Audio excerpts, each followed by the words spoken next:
ترجع لسوريا مشان الوضع الأمني، بس إذا كان في عندك فرصة إنك ترجعي وبتتركي شغلك هون أو حياتك بتركيا وبترجعي لسوريا، إذا يعني أنت كشخصية ممنوعة من بس إنه نفس الوضع بسوريا بضل على حاله، بس إنه أنت مثلا ما بتنطلبي بترجعي على سوريا وهي هيك مشان تشتغلي هنيك، ولا بتضلك هون بتفضلي يعني العمل هون ولا بسوريا؟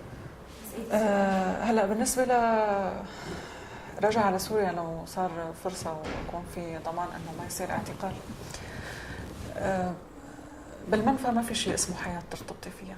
طبعا انا اي شيء برا سوريا يعتبر منفى، لانه مجرد انت تكوني موجودة برا بشكل قسري انت منفية. اليوم اذا بيصير فرصة للعودة بدون اعتقال، بتصور كل الشباب السوري بيرجع. هلا ممكن اذا حدا سمعنا بالداخل عم نحكي هيك يحسبها انانيه او يقول انه انتم مو احسن من الناس اللي جوا، واللي هي فعلا لسه عم تشتغل على الارض وعم تعرض للاعتقال.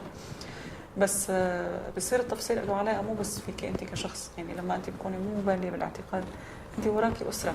يعني انا مثلا عندي والدتي لما طلبني الامن، هو ما طلبني، هو سال عني، يعني سال عني بريف السويداء وانا كنت مقيمه بالسويداء.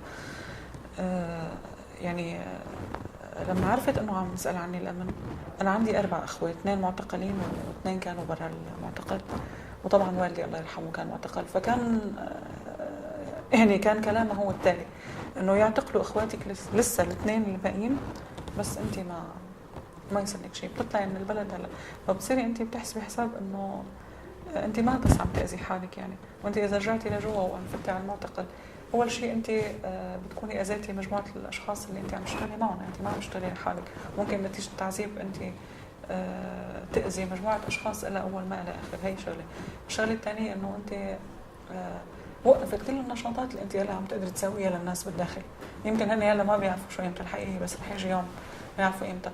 وغير عن هيك انه في تفصيل، هو في انانيه بس نحن ما فينا نتجاوزه.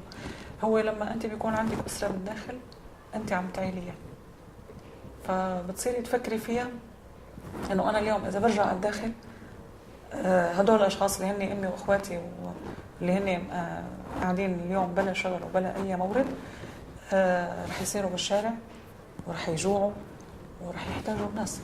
فانت بصير عندك مو بس بقى التزامك تجاه انه انت تفوتي ترجعي تشتغلي اغاثه وتشتغلي توثيق وتوصلي مساعدات للناس وتربطيهم ببعض. انا هيك كان نشاطي بالداخل. بصير انت كمان عندك هم هدول الناس اللي هن بالنهايه جزء من هذا الشعب اللي انت بطريقه او ما عم تحملي مسؤوليته. Elle ne peut pas revenir parce que